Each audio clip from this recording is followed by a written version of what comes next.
It's a foggy night on old Cape Cod. A perfect night for our mystery.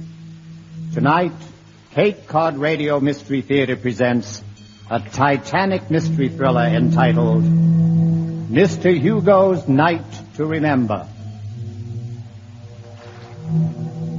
It is Sunday night, April 14th, 1912. The time is just past 7 bells in the first night watch, 11:40 p.m. The location is latitude 41 degrees, 52 minutes north, longitude 50 degrees, 22 minutes west. A point in the North Atlantic, approximately 400 miles off Cape Race, Newfoundland. The steamer Californian is stopped for the night. Her engines shut down. She drifts before an immense field of pack ice. The moonless night is calm, bitterly cold, and as black as the dazzle of icy stars overhead will allow. A watchman in a wool cap and sea coat stands upon the upper deck of the Californian, smoking a cigarette while he watches one bright star on the eastern horizon grow larger and brighter. Gradually, the light becomes elongated into a string of lights, and he recognizes it for what it is, a ship. A large passenger liner heading west-southwest on a course parallel to their own. Which ship it is, he's not sure, although perhaps, had he thought about it, he might have remembered that this is the week the Titanic is scheduled to make her maiden voyage from Southampton to New York.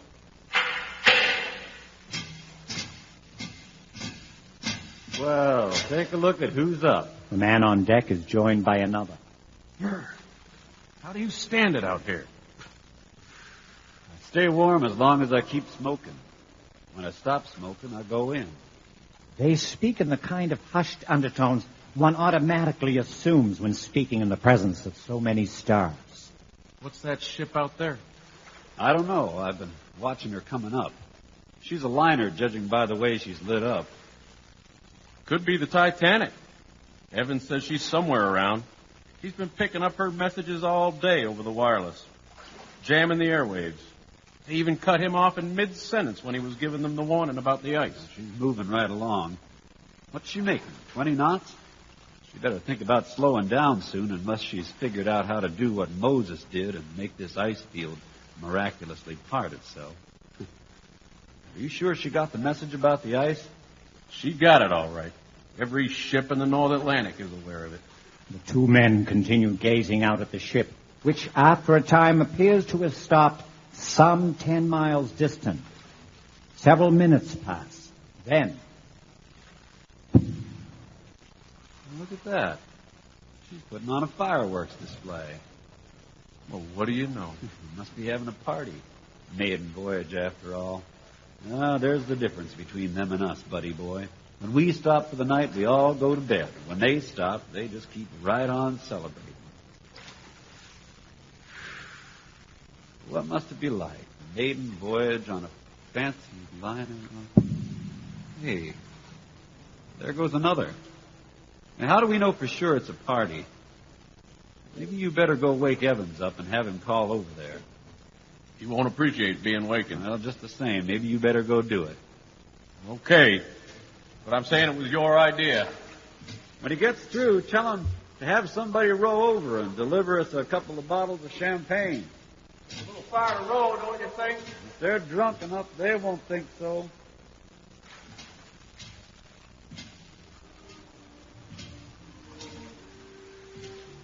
Hey, hold it a minute.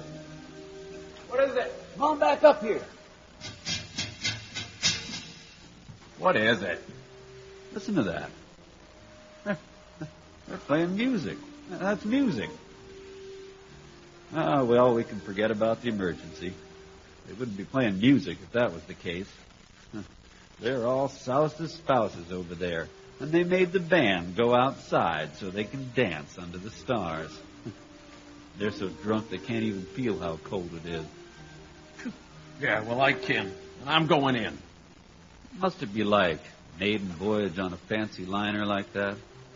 Beautiful women in satin gowns, tuxedos, champagne, silver cigarette cases. It must be one never-ending revelry. Sound envious. Yeah, maybe a little. Sure, maybe I'd trade places for a night like tonight, but that'd be enough. This life suits me just fine. Yeah? Well, I'm going in. I hate watching the celebration I can't be a part of. Oh, me too. I'm going to bed. There's a party for me tonight. It'll have to be one taking place in my dreams.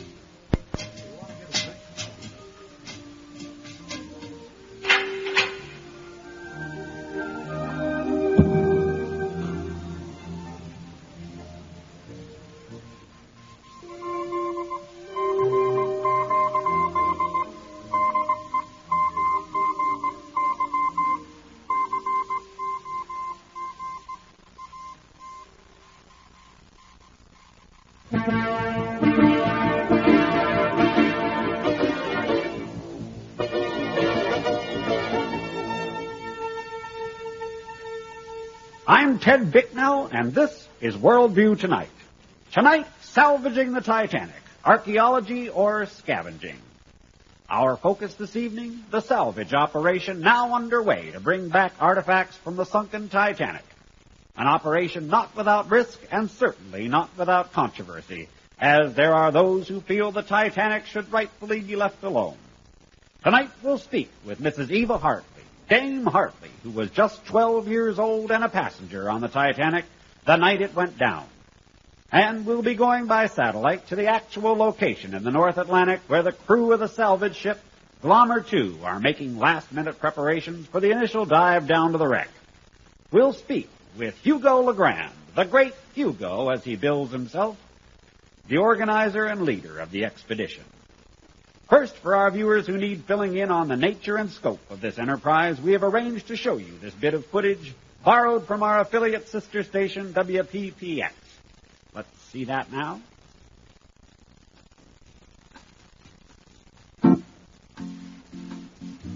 They're doing it again. 75 years after her sinking, RMS Titanic is about to be revisited. Only this time it won't be just any enterprising visitor happening by, but none other than media blitzman himself, entrepreneur Hugo Legrand, the great Hugo. Yes, the great Hugo, renowned for his adventuresome expeditions to test the great myths and legends of the world. Loch Ness, Bigfoot, Abominable Snowman, and the Bermuda Triangle is about to confront a real-life legend as he becomes one of the few human beings on Earth to come face to face with the sunken Titanic. Like standing on the moon or standing on Everest, this is not the sort of trip that any but the most adventurous will ever take. But leave it to the great Hugo to take up the challenge. They'll be going down 13,000 feet, where water pressure exceeds 3.5 tons per square inch. Want to find out what that feels like? Try balancing a Cadillac on your toe. Centerpiece of the expedition is the mini-submarine dubbed the Hugo 1, which the great Hugo and his pilot will take down to the wreck. Let's take a closer look at this amazing submersible. The hull of the capsule a mere 2 inches thick, not so thick to withstand over 77,000 tons of water pressure bearing down. But this is not ordinary metal, it is titanium, strongest metal known to man, virtually uncrushable. Central feature of the submarine is the 2.5-mile-long tether to the mothership, which supplies the enormous extra power enabling it to accomplish tasks far greater than any of its predecessor submarines. Anyone for arm wrestling? Check out those 2 robot arms, powerful hydraulic manipulators. They can extend a full 8 feet and are capable of picking up objects much heavier than the bikini-clad volunteer seen here. Unhand her, you cad. Sailing day arrives at last, and it's a beautiful day with banner blue skies and brilliant sunshine as the crew of the Glommer 2 prepare for departure. The crowd of happy onlookers line the dock, many of whom have been here since early morning when the complimentary champagne first began flowing. The great Hugo is known for his gala send-offs, and this one doesn't disappoint. And there's the traditional two-toot salute as the Glommer 2 drops her lines and pulls away from the pier. The crowd sends up a boisterous yell, and there's the great Hugo himself appearing on the poop deck, waving a confident goodbye to the crowd. With streamers flying, it's bon voyage. They're off to the open ocean. With me here in the studio tonight is Dame Eva Hartley. Dame Hartley, you were on board the Titanic that night. How does all of this strike you? I think it's despicable. It would be far better left alone as an undersea memorial like they were calling for. What these people are doing, they're like little boys with their hands in the candy jar. Someone should slap their hands. Let's go directly now to the Glommer 2 at sea and bring in Mr. Hugo. Mr. Hugo, can you hear me? Oh, yes, I hear you. Mr. Hugo, why do this? Why do it? Well, of course, because we can. Because it's there. We live in a world of advanced technology. Our reach extends now even into the furthest corners of the globe. It's our destiny to go there. Go there, perhaps, but why bring anything back? Well, Ted, it wouldn't be much of a salvage operation if we didn't. Oh, I know what you're getting at. Of course, the Titanic was a disaster, but there are other disasters, hundreds of shipwrecks, salvaged every day. Why, if we were to memorialize every accident where there's loss of human life, we'd have to bronze every automobile crash, every train wreck, every plane that falls out of the sky. Oh, pretty soon those things would begin to clutter up the landscape. The world belongs to the living, Ted, not to the dead. Dame Hartley? It is precisely for the sake of the living that we ought to leave it alone. There were things that happened that night, things I saw that I will never forget. Tremendous acts of courage and heroism, selflessness, people willingly sacrificing their own lives for the sake of others, not only family and loved ones, but perfect strangers. Tenderness and compassion, that's what I saw, and that's the lesson we need to bring back, not curios and souvenirs. I was 12 years old when my father picked me up and kissed me and set me into a lifeboat and then waved goodbye for the last time. There hasn't been a day gone by that I haven't returned to walk those decks again in my mind. Now that I'm old, I've come to realize that all my life I have been walking the decks of the Titanic. So do we all. Every moment we are living. The death the victims of the Titanic faced is the same death we all face. Theirs was abbreviated. For most of us it tends to be drawn out, but in the end it's the same. And always, it's how we handle it that matters. It's the way in which we approach things that makes all the difference. Very moving, Dame Hartley. Mr. Hugo, how do you respond? Mr. Hugo, how do you respond? Oh, sorry, Ted, I wasn't listening. We're awful busy here getting ready. Listen, would you tell Mrs. Survivor, I've forgotten her name, that it would be my personal privilege to bestow upon her a souvenir artifact of her choice. I don't want anything. I wouldn't accept it. In fact, I'm going to make certain we bring back something extra special to send to her. Will you tell her that? Tell him no. Tell him to go away. Brave robbers. Mr. Hugo, many are calling for the Titanic to be recognized as an undersea memorial. Hey, and I agree. That's precisely what I'm doing. Because having these objects in a display where people can go and see them is the best way to remind folks That's the only reason? What's that? That's the only reason you're doing it. Not for money, not for prestige and notoriety. Those aren't trophies you're bringing back, are they? Mr. Anchorman, what you don't seem to realize is I'm a showman. Some say I'm the world's greatest showman. What you have here is the world's greatest showman going down to look at the world's greatest shipwreck. And bringing back plunder and loot. Well, it's customary for those to assume the risk to deserve the spoils. The fact is, the ship is resting in international waters. It belongs to no one. Or everyone. Well, same thing. Everybody, nobody. Now, if you'll excuse me, I have to get ready. You're not afraid, Mr. Hugo? Afraid? What for? You're going down a great depth, relying on your equipment. Some say a voyage to the bottom of the sea is like a voyage into outer space. What if something should go wrong? Mr. Bicknell, danger is my forte. I thrive on it. Why, that doesn't mean I'm foolhardy. Why, the way to prepare for danger is to be prepared.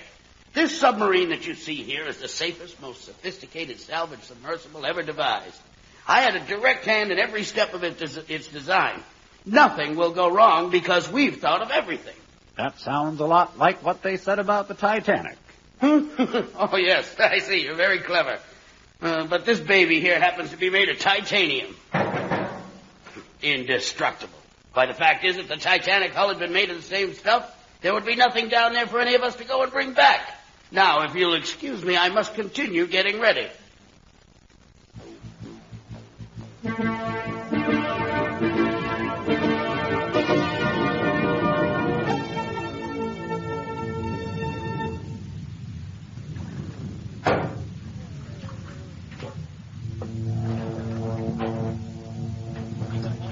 Pardon me. Why are you standing there? Me, sir? Well, I'm not talking to the electric winch, you idiot. I asked you why you are standing there. I'm attending this line, sir. Well, go and tend it somewhere else. Can't you see you're standing in my way? Sorry, sir, sorry. Good evening, Mr. Hugo. Are we all ready? I am ready, Captain. Of that much I'm sure. Oh, good. If you'll just step this way, I think we're all ready for you. It's a little rough this evening. Well, but you won't notice that once you start down. Now, why don't I hold your cloak, and if you'll just climb these stairs Thank and set you, up Captain. you. And where is Mr. Smalley? Oh, he's already inside waiting for you. Huh?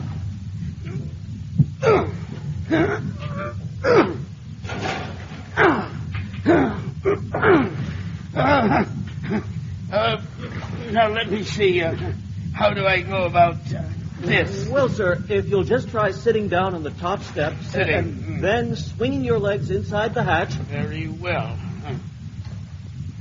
That's it. There we go. Now, if you want to try hopping across and sitting on the lip of the hatch. It won't tip, will it? Oh, no, sir. Not while it's in the hoist. I see. Well, Mr. Smalley, are you in there? Yes, sir. Right here. Ready for me, are you? Yes, sir. Ready? No. Let me see. Just hop over. Hop. That's okay. You're all right. There we are. Now you can just slide in. Right. All right. Here I go. They don't make these hatch openings very large, do they? I seem to be having, I'm having, Try sucking your breath in. That may help. Yes. Mr. Hugo, I'm going to try pushing on your shoulders. Yes, Just a try bit, if you pushing. don't mind. Not too hard. Not too hard. Not too...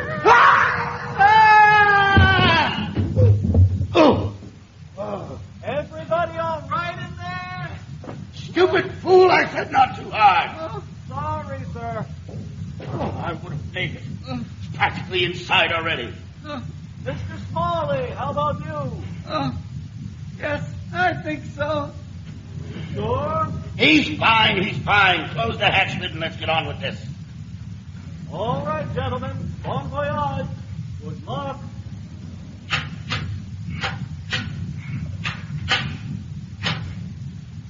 Hoist away! Take her up!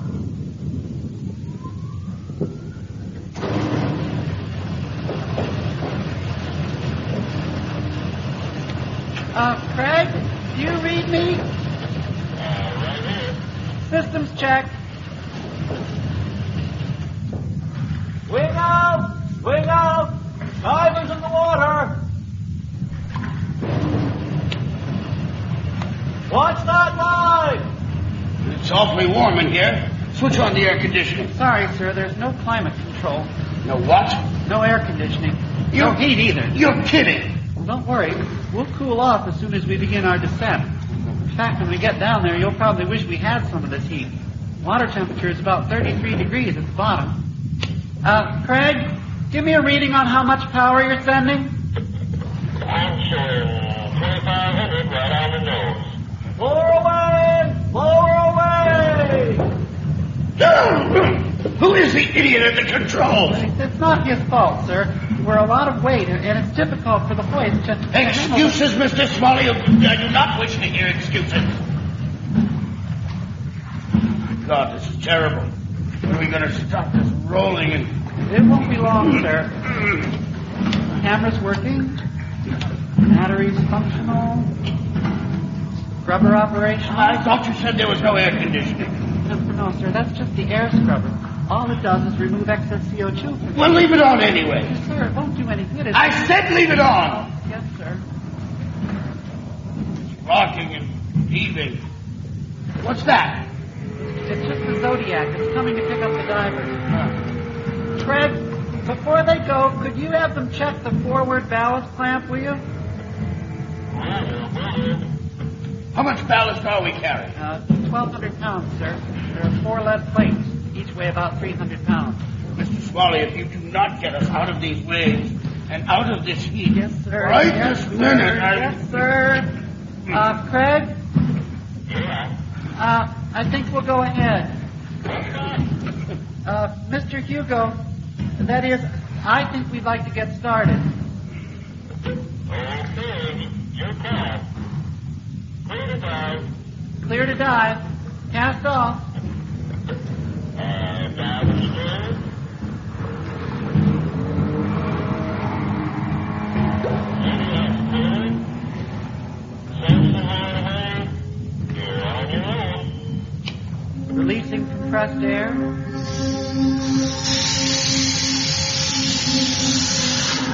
Flooding tanks. Here we go.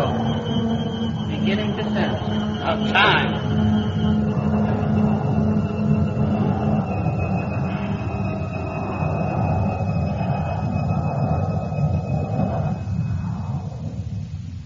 See? It gets a lot calmer as soon as we leave the surface. Bloody awful. It's not like a liftoff, is it? It's more like going down in an elevator. Why are we leaning like this? We're a little, heavy up front. Don't worry, I can take care of it. What's that? It's called a mercury pump. What it is a series of hollow metal spheres, about the size of bowling balls. They're all connected in a row. Inside is mercury, and by pumping mercury from one sphere to the next, we can keep adjusting our weight until we reach horizontal trim. It'll take a few minutes. How long till we reach bottom? Let me see. Right now, we're sinking at a rate of 1.5 feet per second. That should get us there in about 2 hours, 35 minutes. That long? Of course, it took the Titanic a lot less time, but then it had over 46,000 tons of negative buoyancy pulling it down. All we've got is 1,200 pounds of lead. If we had more, we could get there faster. Then we'd have to worry about slowing down before we reach bottom. Even as it is, we're falling at a pretty good clip. Well, how do we then? What's that, sir? How do we slow down? Oh, by dropping one of the ballast plates just before we reach bottom. That'll cut our rate of descent in half. The other 2 will drop as we begin our ascent. The 4th is for emergency. Light from above. It's fading. It's fading so quickly. First it was green, now blue. Now that's going. It's fading. Fading. Why, it's totally black out there. Amazing, isn't it? We're only down 400 feet. Most people don't realize it, but probably 95% of all the oceans exist in total darkness. What's that I'm seeing out there? Well, keep looking. You'll see quite a show, Mr. Hugo. Those streaks of light, those are bioluminescent zooplankton. They're mostly microscopic. Pretty soon you should start seeing those glowing skeleton fish that look so ghastly. There goes one now. And there'll be others. It's our light that attracts them. They've never seen anything manufacture its own light quite like we do. I'll tell you what, I'll switch to red cabin light so you can see out more easily. How's it going? We just passed 800. We're watching a light show at the moment. You remember to pack your lunch? Ham sandwiches and dill pickles, we got 'em. Okay. Have a good rest. I'll check back with you just before you arrive. But call anytime you get lonely. You know I always enjoy reading long distance songs. Right. Over and out. Amazing. Look at them all. Quite a sight, isn't it? Mr. Smalley, did I hear you mention ham sandwiches? Oh, yes, sir. They're right behind you there in that locker. Oh, yes. Well, I believe I'll just help myself. Oh, excuse me.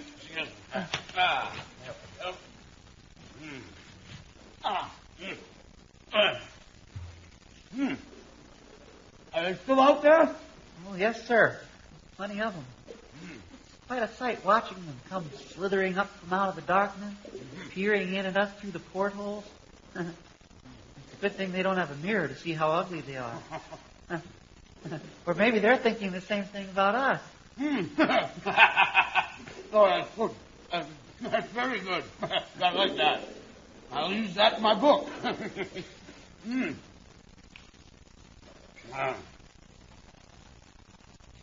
What's that? Oh, that's our echolocator telling us how far off the bottom we are. That sound, that's us. And wait just a second. Here, that sound coming back up is the bottom. Sound travels at about 4,000 feet per second underwater, so it takes that long for the sound to bounce off the bottom and come back up. Gives you an idea of how deep we're going. Well, this sandwich is just right. I believe it's time for a nap. I'm sure you'll wake me in time so I'm not missing anything. Yes, sir. Good night, Smalley. Good night. Sir, before you go to sleep, I wonder, your foot is sort of digging into my ribs. Mr. Smalley, I don't like to remind you that your foot is also pressing against my outer arm. It's bound to be an uncomfortable trip, so let's make the most of it by not complaining. Yes, sir. Oh, boy.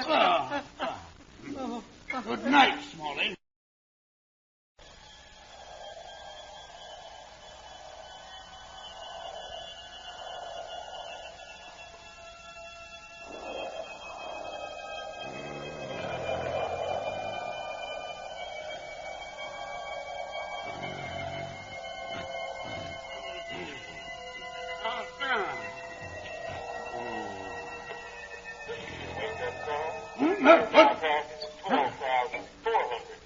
What are we doing? Coming in for a landing, sir. We're just about there.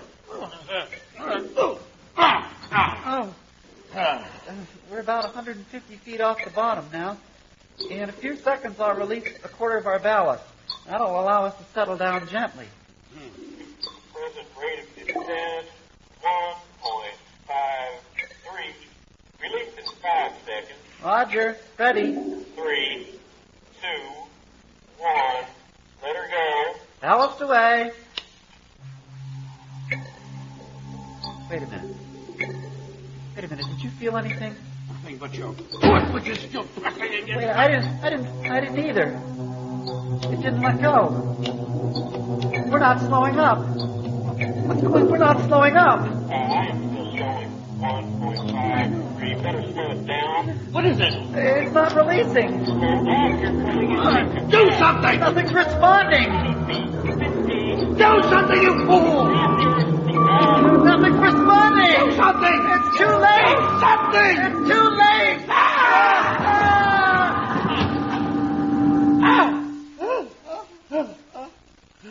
Mr. Hugo, get off me. Mr. Smalley. Shh, listen. We're taking on water. Water's coming in. No. We're sinking. We're going to drown. Stop it. We're not sinking. We're not? No, it's only condensation. It forms inside the hull during descent. we landed, we jarred a lot of it loose, but we're not sinking. Titanium, remember? We're much too strong for that. That's right. We're titanium. What happened? You all right down there? We're in the mud. How deep? I can't tell for sure. The bottom and side ports are covered. I can see water above us through the overhead. Want us to try pulling you out? No, that might damage the cable. I'm going to try powering us out. We're not in too deep. Not too much suction. Suction? Like when you step in the mud and lose your shoe. The question is, can we pull ourselves out by our own bootstraps? Okay, here goes. Engaging 1. Engaging 2. Engaging 3. Damn, that one's jammed. Engaging 4. Mr. Smalley, we're not moving. Now we go full up. It's not working. We're not moving. Wait. You burn up the engine. No, wait. Wait.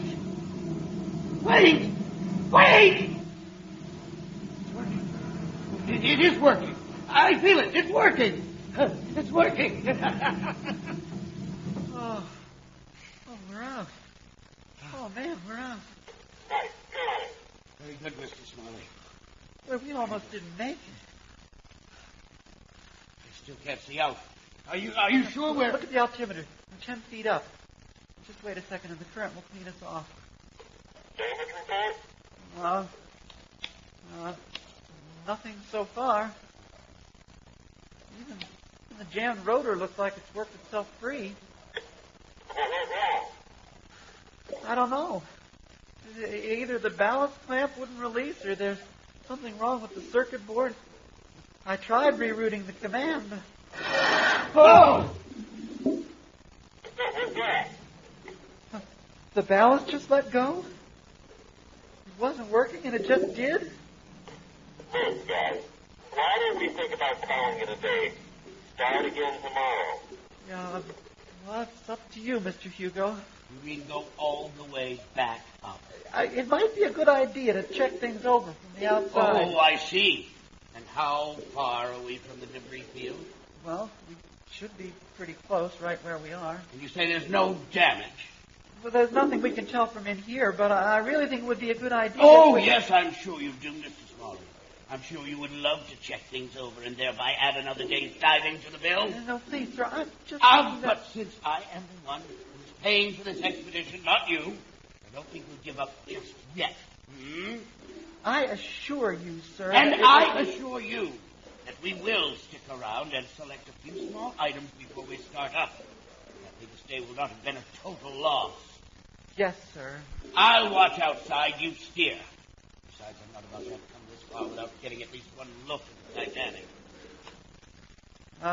Craig, I think we've decided to look around down here a little while before calling it quits. Can you give us our position and bearing on the target? Okay. Here's how I got you. I show a large target approximately 200 meters northwest of your present position, most likely the bow section. There's another target of comparable size approximately 700 meters southwest, probably the stern. Pivot right, 45 degrees. Keep going. Keep going. Stop there.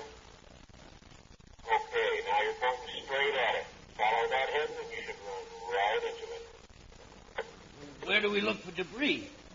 Practically anywhere, I guess. It's supposed to be scattered all around. Well, why don't we head for the bow, and I'm sure we'll pass over plenty along the How's way. your visibility down there? Well, we got a headwind of about a half knot. Looks like a mild winter snowstorm out there. I'd say 30 feet visibility maximum. 20 is clear. And after that, it starts getting a little murky. Okay. Good hunting. Call me if you need me. Exciting. I'm getting excited, aren't you? I mean, I've waited for this. So long I've waited for this. I don't see anything yet. Nothing but mud. Wait, stones. Wait, no, wait, there's something. There's something. What is it? I can't tell. Oh, never mind. Go on. If I can't tell what it is, we don't want it, do we? It's no good for the exhibit. Wait, there's something. What is it? It looks like... Stop! It's a baby's hand mirror. Get that. Get it. Pick it up. We want that for sure, yes. Careful, don't scratch it. Look at it. It's such a perfect condition. As if it just slid off the settee instead of falling 2 miles underwater. Stowed, sir. Very good. Very good. Let's go on. Keep going. What's that?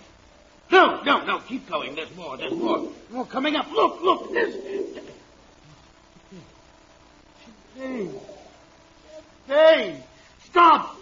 Get it. We must have champagne for the exhibit. At least 1 bottle. Perfect. I feel so giddy, so giggly. I feel like I just drank it myself. Imagine a bottle of champagne from the Titanic. Stowed, sir. Good boy. Keep going. I'll tell you when. What's there? What's that? There's a shoe. Get that shoe. Oh, that's good. Yes, a shoe. Oh, that will look great in the exhibit. Stowed, sir. Keep going. Look at it all. There's so much sliding by beneath us. There's so much. Can you believe it? There's too much. But no, wait. We'll have to be careful. We'll have to be more selective. Only the good stuff. No more shoes. You hear me, Mr. Smalley? No more shoes. Yes, sir. This is so exciting. Now, something silver. Find me something silver platter, a silver vase, a wine bucket, something like that. Wait, what's that? Stop! Over there! Look! What is that? What is it, sir? I know what it is. I know exactly what it is. It looks perfect. That will be the perfect centerpiece for the exhibit. What is it, sir? It's Artemis. The goddess of the hunt. It was on the Titanic when she went down. Carefully, boy. It's a little hard to get hold of. Easy. Oh, sir, it keeps slipping. Easy. There. Okay, I think I've got it. Keep it up. Oh, don't drop it. Look at it. It's in such perfect condition. Look at her. Reaching back to take an arrow from her quiver. Why, nothing's damaged. Nothing's broken, not even a chip. The perfect centerpiece for the exhibit. And stowed, sir. Oh, very good. Very good, Mr. Smalley. Very nicely done. Now more. Let's keep going. This is proving more profitable than I... Wait! What's this? Slow up. Look. What is it? Do you know what I'm seeing? No, sir. Do you know what those are? No, sir. Teacups. It's a whole rack of teacups. Can you imagine how perfect teacups from the Titanic? Get them! Get them all! Yes, sir. Don't you drop them? Yes, sir. No, sir, I won't. My. You're doing an excellent job, Smalley. Thank you, sir. When we get back to the surface, we'll have to think seriously about giving you one. I mean, why not? After all, you got us out of the mud. Yes, sir. What's that? I don't know. Where's it coming from? I don't know. What is that? An underwater landslide, maybe? Craig? Craig, are you hearing what we're hearing? Craig, I'm not reading you. Why aren't they answering? Plumber 2? Why aren't they answering? My God, that's no landslide. What is it? Well, there's only one thing it can be. What? That explains why we're not getting through. What? We can't go back to the ship because the ship is coming to us. Smalley, Listen. do something. Get us out of here. If the ship is going down, it can land on us. We'll be crushed. We'll be buried. Well, where do I go? Anywhere. Go somewhere. Run! Run! Where? You don't know understand. It's coming from 2.5 miles above us. It won't fall straight down. It'll flutter. I could just as easily steer under it as away. Mr. Smalley, it's coming.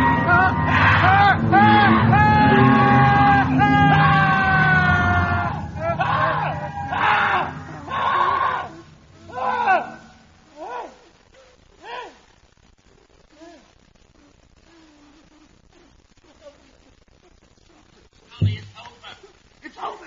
We're safe. Pull yourself together, man. Call the ship. Call them. Craig? Craig, are you there? Molly, let's go out. Let's get out of here. No. I want to try something first. What's that? It's a magnetometer. It can tell us if there are any large metallic objects nearby. Something's out there. It might be the bow section of the Titanic. I don't know. I've lost my bearings. We've got to go see. We can find out what's the big one. No. We've got to go look. It's not far. You keep watching. Mr. Smalley, I really think... Keep watching. 30 meters. 20. You should start seeing it. I don't see anything. There's something out there. Something's out there. Slow up. Slow up. What is it? You look. The ship. It's the Titanic. Are you sure? Look at the rust. Look at the hull. Look at the anchor. It's covered with rusticles. You're right. Let's get up. Let's go up. Let's get out of here. No, wait a minute, though. Wait for what? Let's get out. Look out. Look out there. Wait, I'm going to turn it so we can see. No. Look over there. Look at the way the sediment's flowing. So what? It's snowing so much harder than before. Look at it. What? But the bottom current hasn't changed. No. So something must have disturbed the bottom.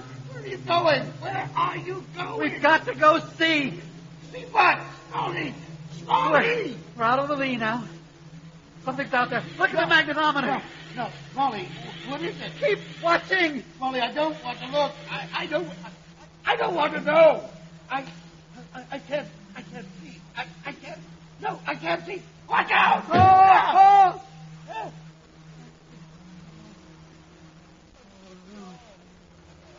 Oh, Mr. Hugo. Oh, Mr. Hugo. It's us. It's the Glommer, too. Let's get out of here. Let's get out of here. Let's get out of here. Let's get out of here. Blowing main tank. Let's go. Releasing ballast. Release 1. Release 2. Oh, we're going up.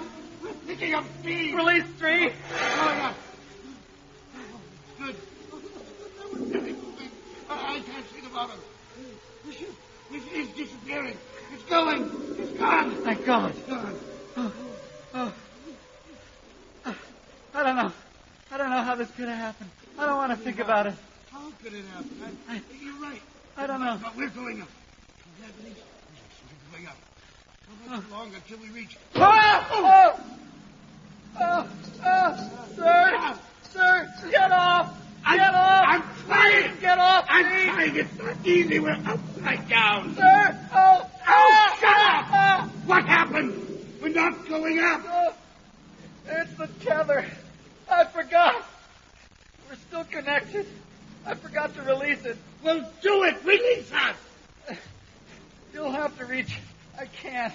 Will you move your head? Move your head. Okay. This one? Yeah. Remove that cover. This one here? Yeah. Now, throw that switch. Ah! Smalley, the lights! What's happened to the lights? What did you do? I didn't do anything. Nothing. I didn't even touch the switch. Smalley, we need light. Wait a minute. Wait. There's a flashlight around here somewhere. Smalley. Oh, light. Oh, no. Our main batteries are dead. They're all drained. How could that happen? I don't know.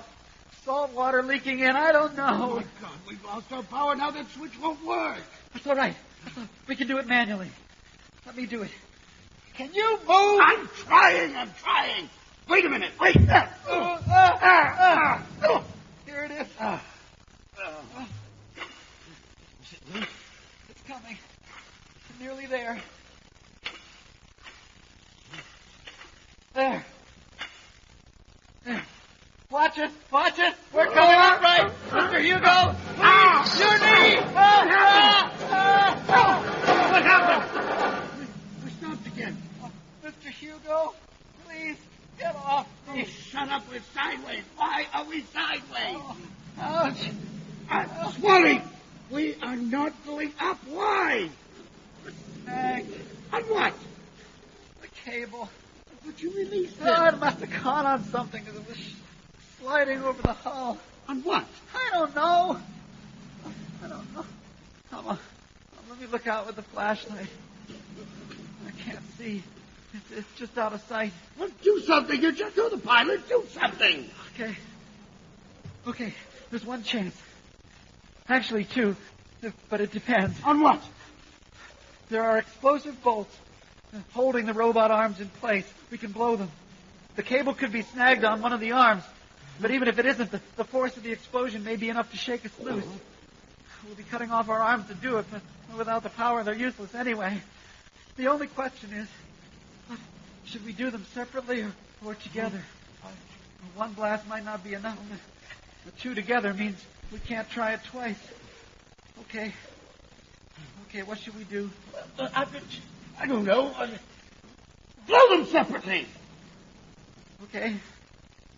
You ready? Ah! There goes the arm. It's falling off. It didn't work. Try again. Ah! No, we're still caught. Smalley, what are we going to do? Try rocking. Rock this thing. No, stop it. Let me think. If we could take some tension off the cable, but without the balance, we're going to want to go up, even if I flood the tanks. But without power, I can't. Smalley! Wait, there's one thing. What? Okay, one last thing we can try. Try it. What is it? There may be a little juice left in the batteries. If I run them all together, there may be enough to operate the mercury pump. Try it. With that, we can change our trim. Try it. Which that may be enough to unhook it. Try it. Okay. Let's see. Wait, how do I do this? Feed numbers 1 through 6. Number 12. Throw this. Okay. Now we try the pump.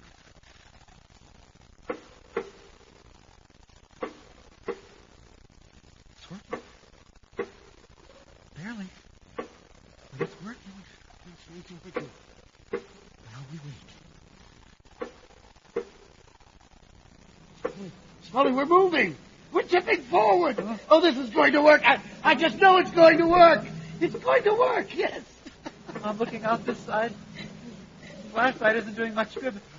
We're coming around. Well, at least I'll be able to see what we're going to Wait! get. Wait! Stop!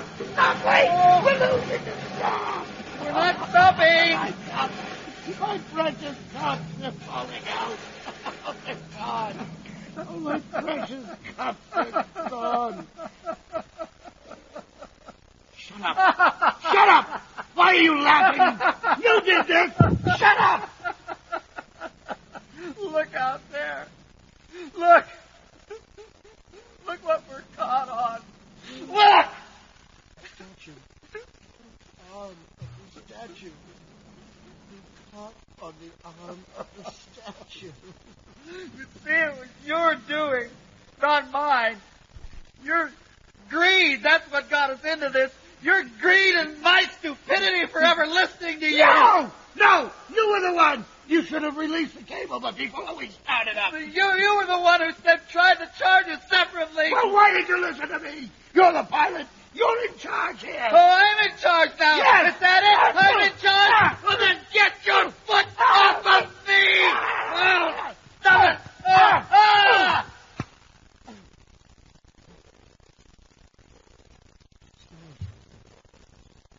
Smalley, wake up. Smalley, Smalley, where's the flashlight? I can't see. Smalley, I want to be alone. I can't stand the darkness.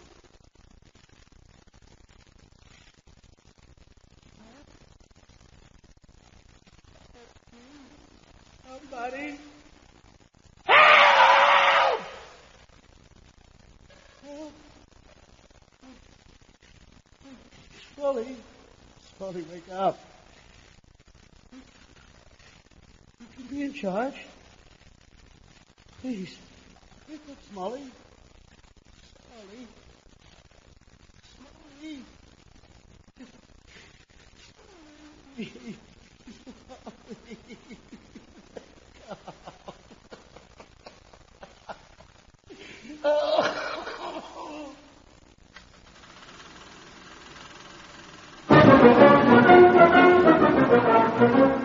News on the march. Dateline 2089. Titanic exhibit returns in triumphant style. After languishing in a museum warehouse for almost a century, the forgotten relics from the sunken luxury liner Titanic made a dramatic reappearance this week as part of a 12-nation, 20-city tour that is attracting throngs of the curious at every step along the way. The Titanic exhibit, first assembled in the year 1989 and sent round the world, initially attracted hundreds of thousands of ticket buyers. In time, however, as the novelty wore off and public interest waned, the objects came to be stored in the basement of the Paris Museum. Until recently, when for the first time in 96 years, the public spotlight returns and the huge crowds are back. Just look at this line extending round the block at Exhibition Center in New York. But just what is it that is causing all the excitement? Let's go down and take a closer look. Entering at the front door, we pass the silver platters, the teacups, and the endless row of items on display, till at the back we enter the dark and crowded room where a crowd of anxious ticket buyers is about to witness the unveiling of the centerpiece of the exhibit. Moving through the crowd and taking up a spot directly behind the velvet ropes, we wait for the unveiling. The moment arrives. The curtains are parted. And there it is, the Hugo 1, floating in its own specially constructed aquarium. The Hugo 1, antique submarine named for Hugo LeGrand, famed adventurer of his day, whose body, along with the body of his pilot, lie in perfect state inside the hermetically sealed container. Hugo LeGrand, the great Hugo, as he was known, and for whom the word Hugotist was coined, has lain suspended underwater in a permaseal time capsule. In perfect darkness, far away from harmful sunlight and in a constant temperature of 33 degrees. Look inside and see him now exactly as he was then. Even the uneaten ham sandwich in the foreground remains as fresh today as it was almost a full century ago. But let us move on now as the crowd behind grows impatient, each one wanting his chance to peer into yesteryear and observe the perfectly preserved specimen of the enormous Hugo, encased inside a bubble of steel.